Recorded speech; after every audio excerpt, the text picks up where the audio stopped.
My name is Jason Asher. I am the Director of Retail Product and Logistics. I oversee donations, acquisition, transportation, the logistics of moving everything, supplies, heavy equipment, e-commerce, end-of-life cycles, as well as our partners in future development. So, as many nonprofit individuals, I do a little bit of everything. We wear a lot of hats in order to keep our organization operational. Easter Seals Goodwill is a unique dual affiliate. We are a partner of both Easter Seals and Goodwill Industries, but we are independent. We are one of about 124 Easter Seals agencies and roughly 200 Goodwill agencies across the country. We're unique being a dual partner. It means that we can offer the best of services for disability and disadvantaged, as well as the empowerment of work, which Goodwill was really founded upon. We believe in a hand up, not a hand out, and that work is essential to ending the cycle of poverty and to providing opportunities for people to grow. So, I've been with the organization 11 years a week ago, actually. I started out in programs helping individuals with co-occurring mental health and substance abuse disorders get jobs. This was during the economic recession, and while it was challenging, it was very rewarding to help people get back on their feet and to provide those opportunities to end the cycle of abuse, addiction, and relapse. After helping people get out of incarceration, I moved into the Goodwill side of the business, where we focus on finding those donations to sustain our retail operations, which provide undesignated revenue. That means that we can use whatever that funding is for whatever the needs are. Whether that's a Wiggly Worm class here in the Utah area, where we are helping young children with disabilities and autism spectrum disorders learn how to function and how to deal with that sensory overload. One of my favorite things that we help to fund is called a SIB shop, where we help children whose siblings have disabilities and disadvantages to have a safe environment in which they can interact. For that, we get no public funding. We fund that through the donations and the generosity of our community, for which we're forever grateful. Welcome to the receiving docks of the Goodwill Outlet. Here we receive anywhere between 5 and 8 trailers a day of recyclable goods. These are goods that have already run through our regular stores in preparation of going to the outlet. These are items that have been priced, have had an opportunity to sell, have been on the floor for 2 to 3 weeks, and now are getting one more chance at life before being sent to specialty recycling. All of the product comes in these specialty boxes. These boxes hold between 500 and 1,000 pounds of goods, and we go through roughly 200 boxes full of product a day in the local Utah area. So in 4 stores, about 200 of those a day, plus the donations that are coming in. For us, it's all about volume. And from a sustainability standpoint, it means we have to figure out what to do with a lot of goods that nobody wants. Even when we discount them to extremely low prices, we're talking 25 cents an item, there's still a lot of items that unfortunately we don't want, but still have a lot of use left to come. What you see right there is 3 days of production for our 21 Goodwill stores. If I did not receive any donations for 3 days, I would need to consume and ship all of them. In February or March, this facility will be virtually empty. It requires a lot of product, and that's where a lot of thrift shops struggle, is not in getting it, not in handling it, but what to do after. And that is a big focus of this facility here, is to specialize and find ways that we don't have to throw it away. I just still have such a hard time fathoming just the amount. It's like Indiana Jones and the Temple of Doom. It is vast warehouses, but we are rotating through these constantly. Yeah, it's crazy that that's 3 days worth over there. So 200, you said? About 200 boxes. 200 per store or per day? Per day in the Utah Valley. So we've got 3 stores. And holding 500 to 1,000 pounds in each one. That's wild. The average store produces about 20,000 items a day for sale. And at what percentage, like we're saying that about 15 to 20% of that is being sold in stores. Is that on par with you guys? So the quick math lesson is roughly 80% of the donations we receive, we can sell. And that means that we're going to process those, and of that 80%, about 40% are actually going to sell. So to say 15 to 20%, maybe a little bit on the low side overall, but we can process a lot of it. The trick is, and the balance is in selling enough to meet the needs while maximizing on the donations that our donors have given us. I like to do the 10 pencil test. If I'm given 10 pencils, I can probably sell 9 of them. If I sell 9 of them for $1, I made $9. If we sell 7 of them for $2, I made 14. And if I can sell 5 of them for $4, I made 20. That's $20 that I am using to support our programs and services, and then making the money on the recycling side as well. And from this facility alone, we recycle 80 to 120,000 pounds of unsellable clothing every week. That's incredible. But do you guys feel like, I feel like you guys are special. You know, like I don't feel like other establishments like thrifted and secondhand establishments are, well, first of all, don't have the capacity or the means to do this. So, I mean, tell us about how you got to this point where... We are blessed to be a Goodwill agency. So we have a network of 150 to 175 on any given days where I can call another agency and say, I want to be able to work through this problem. And they will help each other. We don't see each other as competitors. Personally, I've spent time in Indianapolis, Portland, Seattle, Goodwill agencies, learning how to maximize on it. As a Goodwill agency, we have access to buyers that smaller shops wouldn't, but it also requires a critical volume, which is why we have this large facility. We have to be able to keep an entire load. Let me show you what that's going to look like right over here.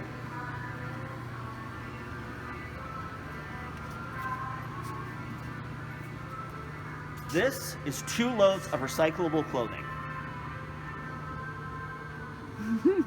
40 to 80,000 pounds every day, 3 days a week.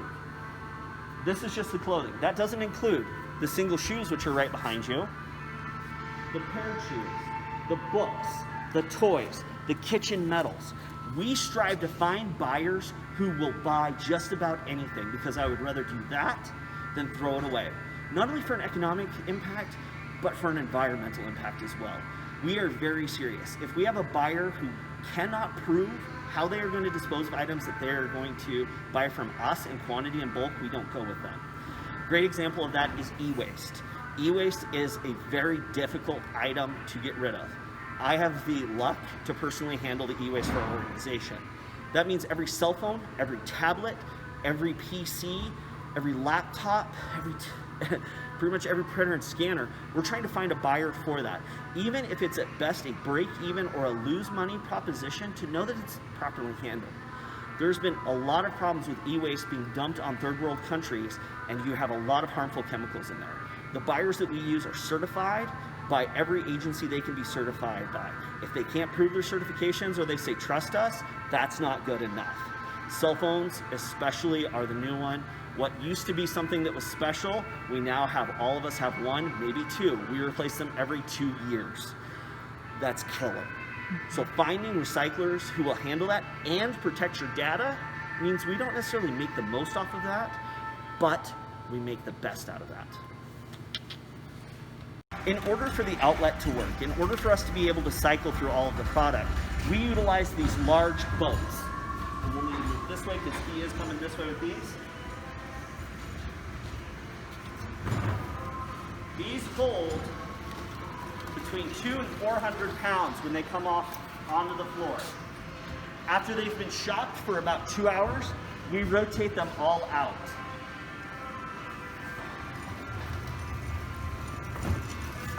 What isn't purchased then goes into what we call the gauntlet. And in the gauntlet, we extract all of the recyclable materials that we possibly can. We've got buyers for backpacks. We've got buyers for what we call bric-a-brac, miscellaneous. Single shoes, not a problem. Metal, absolutely. Kitchen metal, if this wasn't attached to that, absolutely. Our goal here is to find ways to keep this out of the landfill. We have to partner with a lot of different agencies, and it requires us to also save 40 of these containers before we are able to move them. This is also one of our greatest opportunities for employing individuals with disadvantages, whether they are a refugee, English as a second language, or third, or fourth, or somebody who is re-entering the workplace. We train them how to pull those items out, how to capture the value, and how to divert it from the landfill. The containers that are in this row are going to be swapped out between 4 and 5 times a day on a busy day. So they get a 2-hour chance, and then it's gone. And then it's gone. We have found that there's a real happy spot. If it's out there longer than 2 hours, not much more is going to move. If we do it too quickly, they don't dive deep enough into it. Under COVID, we've also had to adjust our practice. We used to move only 6 or 12 boats at a time. Now we move a third of the floor at a time in order to create that social distancing so people can spread out, still find the amazing buys, but don't have to be shoulder to shoulder, because we certainly don't want an outbreak. Any questions in here? What percentage would you say is clothing? By weight, clothing is about 70% of our recyclable business. That may be a little bit of a misnomer though, because I can capture more clothing. I can also get a lot more compression out of clothing, and it's got a much greater demand. Stuffed animals are something we do a lot of bales of as well. They don't weigh anything. So how many loads we ship out? Far, far fewer, but still an important category. We have other things such as our bric-a-brac, which is just picked up by local buyers on smaller levels. But clothing by far is about 70%. It's also where the bulk of the revenue is, because it is the greatest demand throughout the world, quite frankly, is for American textile. One thing that's unique about us that makes our operation more successful is because of the rail system that comes through Utah. It's a very economical and sustainable way to move product.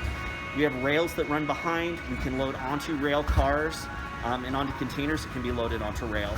And then they can go either to Los Angeles or to Houston, which are the two major ports for getting product wherever it needs to go. We sell to 37 countries. Last year that we did the review where it goes. South America is an emerging market. In particular, Venezuela has become a major buyer. Eastern Europe is actually a surprising buyer. That may be because where we are a large geographic affiliate, we have Montana, and we have lots of warm clothing. In Eastern Europe, warm clothing is a necessity. And of course, Africa and the Middle East. Those are two of our major buyers. India, Pakistan, the Israeli ports, Nicaragua, going through my quick list of our major ones. So that's where the bulk of it goes. Now there are some local buyers, but they're looking for specific things. Denim is a huge one. Denim is often used both in home insulation and in car insulation. Ford is pretty infamous for using it, and I shouldn't say that like it's a bad thing, but every Ford Focus that they were building incorporated 2 pairs of denim jeans in it to make the insulation in the car. So if you ever see that starting to come out, that's what it is. It's a nice, natural, reusable material that is abundant in America because we love our blue jeans. Less glamorous side of thrift. And what we are doing right here is we are doing one last check to make sure that there's nothing gross, unsanitary, or unsafe in there, including undergarments. Please dispose of those at home. They are not a recyclable category. They are not wanted. And the people buying them, you don't want having them. Now, bras, certainly, please. They're very expensive and a necessity. But your personal undergarments, go ahead and dispose of those at home. This is how we stage it up. As you can see, it is still a very manual process, and we utilize a lot of individuals who this may be their first job in the United States. At one point, we had 9 different languages being spoken in this facility at one time, which definitely made potlucks a little bit more challenging, and there's a lot of pantomime that goes on to get instructions through. It also transitioned from traditional training methods of, okay, I want you to do this, and we're gonna go from there. Here, read this sheet. We use pictures, we use diagrams, we get some common words going, and we try to keep the energy up and very positive. Boats roll out and our buyers are waiting for them on the other side. We separate into 3 basic categories: clothing and textile, hard lines, which are all of your kitchen items, toys, any kind of thing that's miscellaneous, and then books. By keeping it to those basic categories, it allows us to keep the flow going and is also easier to train. The next level of specialized training comes in our recycling side, which we'll show shortly. On the opposite end of our outlet, we have our e-commerce division, where we and many other Goodwill agencies sell on a website called shopgoodwill.com. From there, you can find all sorts of antique, vintage, collectible items that would be tougher to find in the stores and bid on it, much like you would on eBay or other auction sites, only now you're shopping for Goodwills. And when you're shopping there, you have the opportunity to help support our mission and our services for the people that we help all across the country. it doesn't matter what your passion is, we've got a little bit of something for everyone. If you're in Star Wars, cameras, vintage camera equipment, film. This is all fueled by the generosity. Software. Our communities are very generous. This not only allows us to provide a much broader chance for the items to sell, allows us to maximize on those revenues, and gives everyone a chance to shop it. As product comes from our stores all across our territory, it is then processed onto the carts and then posted by our posters. We have specialty posters, such as Jason, who's not here right now, who handles a lot of our electronics. If you are a vintage gamer, he is your best friend. He is posting systems every single day. NES, SNES, Dreamcast, they're coming out of here. We test them to make sure that they work, so that when you get it, you can enjoy it. We also have a very large jewelry department right back here that we'll stick our heads into. What's nice about jewelry is if you've ever had to buy it, it is ridiculously expensive. Let's give you a chance to get some amazing finds at the Goodwill values. So this is our jewelry department. We've got 3 individuals working in here. They are testing, checking, certifying, sorting to find those treasures. We have metal testers, gem testers, all of this in here to make sure that when you're bidding, you know what you're bidding on, and you have a chance to find some really cool, really unique items that you really can't find anywhere else. We also do some larger bulk items, and I want to show you a cool thing.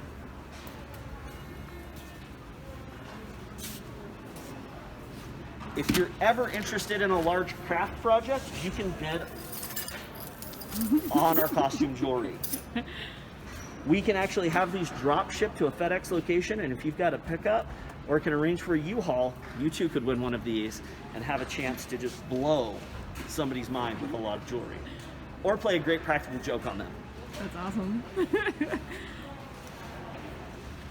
Product is sorted, the auctions run for 7 days, and then they pay. Once they've paid, we pull the items and we ship them out through our shipping department. This operation employs about 15 to 20 people on any given day and generates a very nice return for our organization to help us. Again, the proceeds here are undesignated revenues that we can use wherever are needed within the organization. This is what our outlet floor looks like. Thank you. Rotating the floor 3 times a day, every boat gets swapped out and changed. We have customers who are literally here every day and who are working through the boat all day. They wait for the rotations. We have those individuals who are special. They want books, they want clothing, they want hard lines, they want antiques. We also have those who are general shoppers. They're looking to fill their own store shelves. They might be looking for vintage items to repurpose. They may just be looking for the lowest cost items. Our highest price point by pound is $1.79, and it goes all the way down to 30 cents if you're buying more than 50 pounds of books. We offer some great values for our customers, and it's one last chance for these items to sell before we head into the recyclable market. With our shoppers, one of the ways that you can tell somebody who's new, somebody who is casual versus a more experienced shoppers is simply, are they wearing gloves? A lot of our more experienced shoppers who are looking for those vintage items aren't wearing gloves. They want to feel that fabric. They want to know, what are we holding on to? Something that may look a little bit older to the naked eye may be a very high quality, whether that is cashmere or just very high quality cotton. You're going to feel that, and you're going to see our shoppers digging in and wanting to feel. They are sitting there and systematically working it, and that's kind of the trick to a successful outlet hunt. You can't just look around and go, oh, that looks cool. You've got to jump in, you've got to dive in, you've got to get a little bit dirty to find the treasures. So now that the items have had a chance to fall on the floor, they're going through the gauntlet. This is where they're pulling out all of those individual items and all the individual categories of recycling. So you see things flying. You see purses, you see belts, you see shoes, you see water bottles. We have a huge variety of different things to recycle, and we're going to do our best to extract that value. Even if it's just trying to get the copper wire off of there, we're going to take the time to try to capture that rather than throwing it away. This is what didn't sell in our first rotation. 1, 2, 3, 4, and you'll notice how it's big heaps. That's not how we put it out on the floor. This is our shoppers throwing it to the side as they dig through it. Now, for a lot of agencies, this is where the process ends, and they're like, well, it looks like we're throwing this away. For us, this just takes us to our next step, which is our textile recycling operation.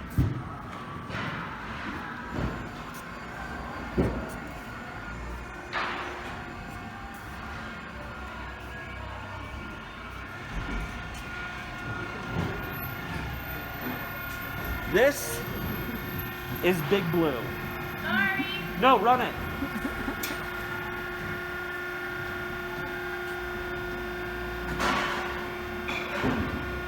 Big Blue can empty one of these boats in roughly 90 seconds. We've taken the manual labor of tossing it out of the equation, and now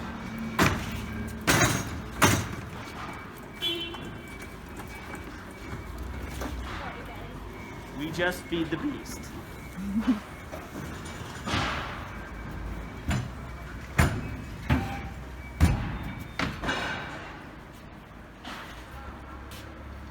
These are substantial investments for our organization.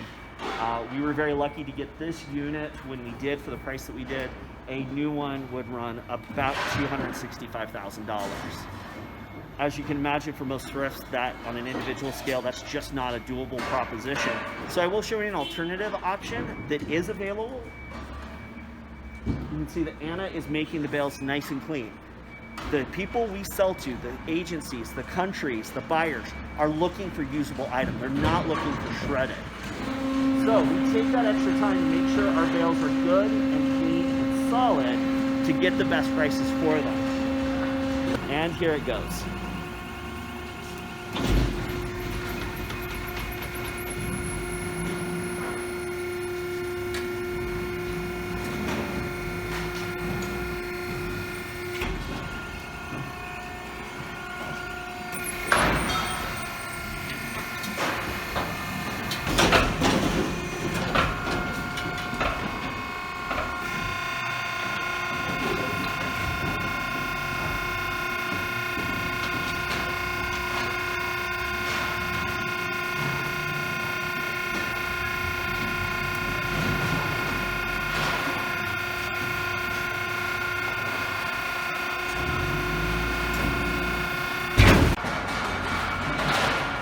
So how much about is in one of these bales?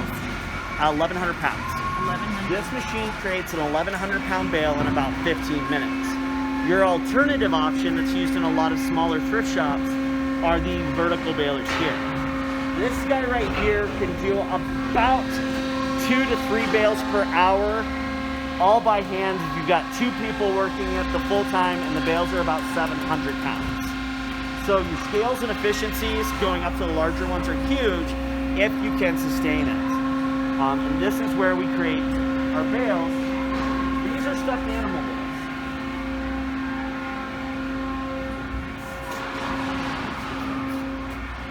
Trying to sell stuffed animals like this is a very inefficient way to transport them internationally. So we bail them. And unfortunately, we do get a little bit more loss this way. This is kind of the dream killer at times. I don't show my daughter this, she cries. So these are about 600 pounds for a stuffed animal bale. They vary greatly depending on the type and the kind. We do have to be cautious that we don't bale like the kind that have the pills in there. But as you can imagine, also, we've got some Scout toy.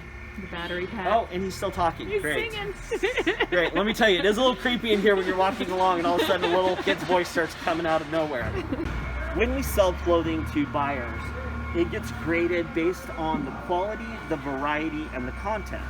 A grader will come along and they're going to try to pluck at the items to see how tightly is it compressed. They're also looking for a variety of colors. Darker colors often indicate a heavier material. They're looking for the quality of materials. Oh, hello, and yep. Don't need to donate those people. Please keep them. And of course that shows up on video, so let's go ahead and throw those up I can there. edit that out if you want me to. No, it's fine. It's a prime example of what you're talking Yeah, about. We don't want exactly. that. So the other part about it though take is it also forever. jams up the machinery. Because of their small size and shape, they fit into the crevices where from the wires, and it's not a lot of fun to clean out. But this is not now going to the landfill.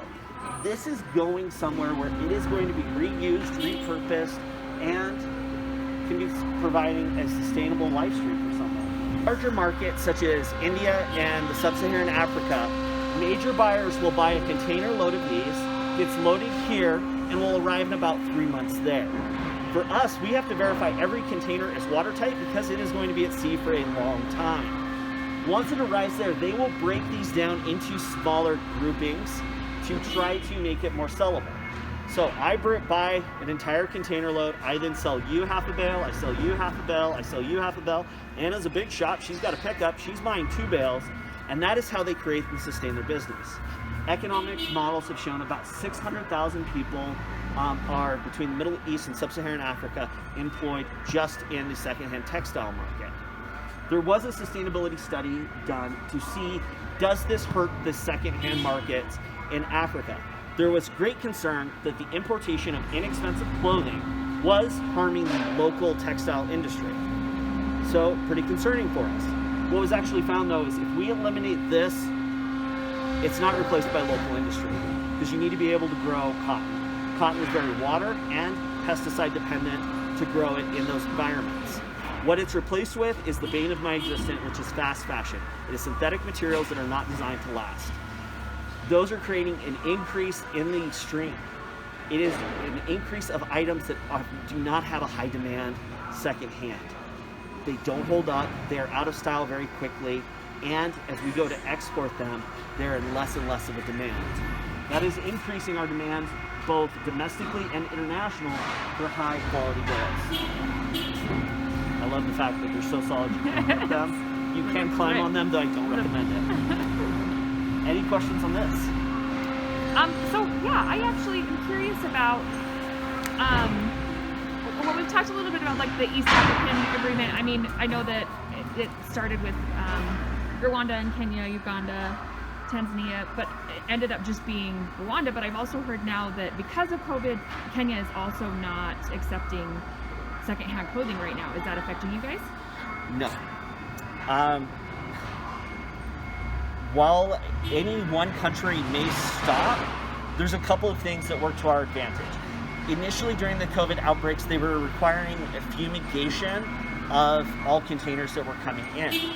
But the studies have really shown that the COVID virus does not live on materials like this for very long. That's one of the reasons I am willing to touch it.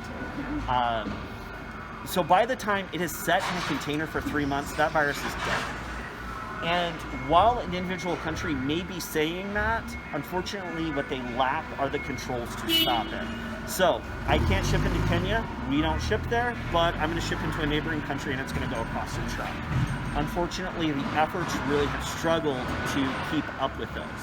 The bigger concerns in especially the African markets have been the second round of Ebola that came out and was hitting some areas. That shuts down the entire market for an extended period of time. One thing though that the African Trading Coalition has worked on is the elimination of undergarments in there, which is why we do try to pull them out as well. Again, that is not an item somebody else wants to wear that you want having it. If you feel the need to send those, buy them new, and feel free to work with a great agency on distribution models for them. Prior to COVID, were you required to fumigate anything going into other countries? No. No, and fumigation on items like this is not a very effective. As you can see, this is an extremely packed so tight that, yeah, dense. Yeah. In a prior life, I would have loved to have seen this barriers for armor against bad guys, because it is very effective in stopping things. Pretty much. If the apocalypse happens, I am hiding out in here. You can last for a long time. So fumigation, especially, so let's talk worst case scenario. Viruses don't scare me because of their short lifespan. If you've ever been inside of a shipping container or a container house in process of being built, they get extremely hot and they have little to no airflow. That is going to kill the virus more effectively than fumigation. The bigger concern should be bugs. Bugs, and especially the most recent additions of bed bugs, can be a huge factor. We take steps for basically constant monitoring and testing, and should we have a site that even looks like it might have something, we stop shipments from there until we can determine. Because I can fumigate an individual site. If I needed to, I can fumigate this facility. You can't really fumigate densely packed materials. So the fumigation efforts are better spent when it comes to the containers on the exterior, on the parts that have been touched and handled. The seals, the labels that go on there, those are still a very manual process. Every container is going to ship out with a seal from us. It will then get a seal from customs. It will get a shipping label. All of that information is handled by multiple hands in close proximity. That is really our area of concern when it comes to cross-contamination of these items. On our side, we do worry about the experience with the donors, and we've had to adjust our business. It used to be when you would come up, I would step out and go, hey, how's it going today? Let me take those from you. And now I'm going to say, why don't you go ahead and stay right there in your seat. Tell me what you would like me to take. If you want to take it out, that's fine. I'm going to push this cart to you. Go ahead and put it in there, and then we'll get to it. Even though COVID has been shown not to live for an extended period, we still do between, at a minimum, 24 hours, but preferably 48 to 72 hours before we are going to handle those donations. That is by keeping what we call 3 days on hand within our stores. That means that what you donate on Monday, we don't process till Thursday. That's our goal. If we have to do it earlier, we have invested significantly into a number of chemicals that have been tested against the COVID virus and been shown to be effective. One of the big ones that we use is a product called True Shot. It has been shown to kill the virus within 15 minutes. So, you donate a chair, I can't hold on to every chair that comes in for 3 days. Instead, that will get sprayed, we wait for it to dry, then we're going to move it out. We did not just take a blanket approach. Instead, we tried to wait until the research backed the items and the products we were going to go with. Again, being part of the Goodwill agency, I was able to get much better research and much better information than just trying to run down to Home Depot and go, what works? And we did experiment with a lot of different things to ensure that it was easy enough for us to apply, effective against the virus, and safe for both our associates and our purchasers. So this facility is 60,000 square feet. We allocate 5,000 to the outlet, 5,000 to our e-commerce, 5,000 to production, and the rest is for product. Wasn't enough. We took on another 5,000 and then another 11,000 square feet, which is filled with more raw product for our stores to sustain us. We have seen an exponential increase in donations during these challenging times. Many thrift shops didn't make it through COVID. They closed. They weren't able to keep up with it. For the first time in 11 years, we've had to reduce our donation hours. We have never done that. I have never closed a donation door, and now there are days where we have to say, we can't take any more. It hurts my soul a little bit. It does, but it is a reality of the challenging times that we're living. So where our product goes. So we have buyers who actually come into our store from Asia, from Thailand, from Vietnam, even China, and specialty buyers from Japan who are looking for particular items. They are picking their items out, and then they are coordinating and arranging their own containers to go back.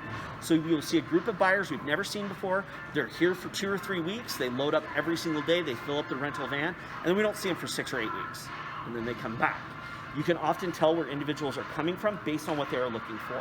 When I see someone coming in, especially grabbing heavy items, it tells me it's Eastern Europe. Russians in particular, we're seeing an increased demand there. If it's more of our Southern Asian countries, they're looking for lighter garments. They're looking for cotton in particular. India's got a nice demand and a growing demand. The one that I did not expect, anybody want to guess the #1 country for buying Western wear? Japan. Far and away. They love it. But you know what? Cowboy boots don't sell because our feet are too big. Ladies' cowboy boots sell all day long. We sell those mostly on Shop Goodwill. But by learning how to work with our demographics, learning to work with the individuals, it helps our business. It helps us to grow, and again, helps us to prevent these items from going into the landfill and to generate additional revenues. So, when it comes to donating, The first rule is, would you want this? Would you want to give this to a friend or family member? And is it still usable? If you can answer yes to those, there's only a couple other things that I want you to think about. Is it alive or is it supposed to be alive? If that's the answer, it's not for us, okay? The second one was, is it a consumable item? Is it food? Is it a beverage? Is it something that goes on your body? And in those cases, those are also items that we're not gonna want. Your shampoos, your conditioners, your body washes. Those are items that once they're opened, we have to dispose of them just like you would have to dispose of them. So please go ahead and take care of those things. There are some items that I cannot sell. I can't sell ammunition, I can't sell fireworks, I can't sell anything that has gunpowder, I can't sell any household hazardous waste. That is an expense that we have to take on as an organization to dispose of. If you clean out your kid's toy bin and you go, oh, there's a bunch of miscellaneous crap at the bottom, and you dump that into the donation bag, that's not a recyclable category. Nobody wants those little miscellaneous bits and pieces, broken toys. The Barbie doll with no head, I can't do anything with that. If you've got a local recycling center that will take it there, please. Think about, would somebody want to use this again? That is the bulk of our recycling buyers. There are some exceptions. I do have people who come in who want to just shred this stuff, especially if they can get jeans, t-shirts. In fact, in Great Falls, Montana, we have a program that employs adults with significant developmental disabilities to cut up old t-shirts and turn them into cleaning rags. Those cleaning rags are then sold to local businesses, including the Air Force Base up there, for a nice natural cleaning option that is reusable. It's just old plain t-shirts. That's one more thing that we can do with it. Other things we can't sell, those old school TVs, that one that your grandparents say, but it still has a great picture. No, it doesn't. And it weighs 800 pounds and we hurt ourselves trying to move those around. Tires. If it's something you have to pay to get rid of at the landfill, it's something we have to pay to get rid of. So here's a great example. If you dump an air conditioner unit on me, it's $22 for me to get rid of that. That same $22 I could use to have a certified trained specialist in developmental disabilities go out to somebody's home for 20 minutes and provide services to that kid. So if you need to get rid of that air conditioner more than Timmy needs his services, okay. It's a cost of our doing business, but yeah, I do want to stick it to him just a little bit on that because dumping is a horrible problem. Mattresses. The only thing I can do with a mattress is throw it away. There are numerous recycling programs that are trying to find ways to make mattresses recyclable. Unfortunately, the way the coils are in there means that to extract that, you have to tear the whole thing down. And then you are left with the filling and metal that nobody wants. Just like I don't want your undergarments to jam up my balers, those wires are notorious for jamming up industrial recycling operations. Tacoma, Washington, Goodwill did have a partnership with prison out there, allowing inmates to do that labor, but again, you're left with two base elements that are not reusable. So those are the types of things. Other things that are kind of random, VHS tapes aren't recyclable. Nobody wants them, and you would have to separate them out to make it into a recyclable. And it's just not cost efficient. There are some things we have to get creative with. Glass. Glass is an expensive item to recycle because it's more expensive to recycle glass than to make new. So we have a partnership with a Smash It shop where they are smashing it and then they are recycling it. So if you ever want to go burn some stress off, break some glass, we partner with them because it's then broken down into a category that recyclers want it. Now my guys would probably gladly want to smash some of that stuff, but it's a much safer environment to do it in there. The only other thing that we really struggle with are printers. Printers are a really bad one because of the cost to replace the ink. Most people throw them away instead of getting a new one. I can't sell them very well. Occasionally, but for the most part, if it's an old printer, that's an item that is going to go to the landfill. So everybody wants to know, do we wash it? No, absolutely not. The volume is much too high for us to be able to wash it, and we have the chance of risk of ruining those better quality items by washing them with everything else. So, if you're looking for some tips when you go to donate, please wash it. It's really appreciated. From the people who handle so many pounds of this, that is just so refreshing. Is to smell something nice in there. The other thing that is really nice and we really do appreciate is when you do a basic separation. Put all your clothes in one bag, put everything else in another bag. Even that is enough and it's great. You don't need to fold it, you don't need to leave it on the hangers, but if we can have that basic separation, it really does help the people who have to handle it. So often asked, what is the weirdest thing that we've had donated? And everybody's got their story of that thing that stands out in mind. The taxidermied frogs as a mariachi band stands out for me. That's awesome. Urns with people's remains in there. That's always a rough one. That was a very intentional donation. When that happens, we do try to find the family and be like, hey, we think you donated this accidentally. It wasn't an accident. Oh. Explosives. We've had mortar rounds donated. Those are fun to have the bomb squad come out and deal with. Those are often from our, think your great-grandfather, great-uncles. They brought them home as take-backs after they served, and they snuck them home. Well, now they've got to be disposed of, and it's basically a time bomb. You just gave it to Goodwill, so thanks for that one. An ultra-realistic mannequin haunts me to this day, and I thought we had a body. Those things are rough.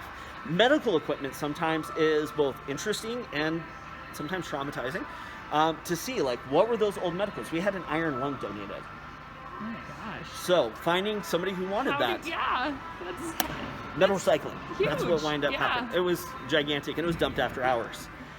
Compost. Somebody wanted to donate compost. I told them no thank you, and it was there the next morning. So yay. There is no limit to what will be found, and that is part of the thrill of thrift, and it's also part of the challenges. I don't know how many t-shirts I'm going to get on a given day. I don't know how many glasses I'm going to get on a given day, but I know through good production, by producing enough of it, we're going to be able to fill our store shelves, we're going to be able to fill our outlet, and we're going to be able to meet everybody's shopping needs. 17 years ago, I was recruited to be a police officer in Snohomish County, Washington. I was in the process. I actually had the good graces and the fortune to intern with behavioral sciences with the FBI. I spent 6 months working out there. I was certified in breaching, which is entry. I liked kicking down doors until people hit the ground. It was exhilarating. It was one way I could help the community. And then one day at work, I got a weird, funny feeling in my chest, and the lights went dim.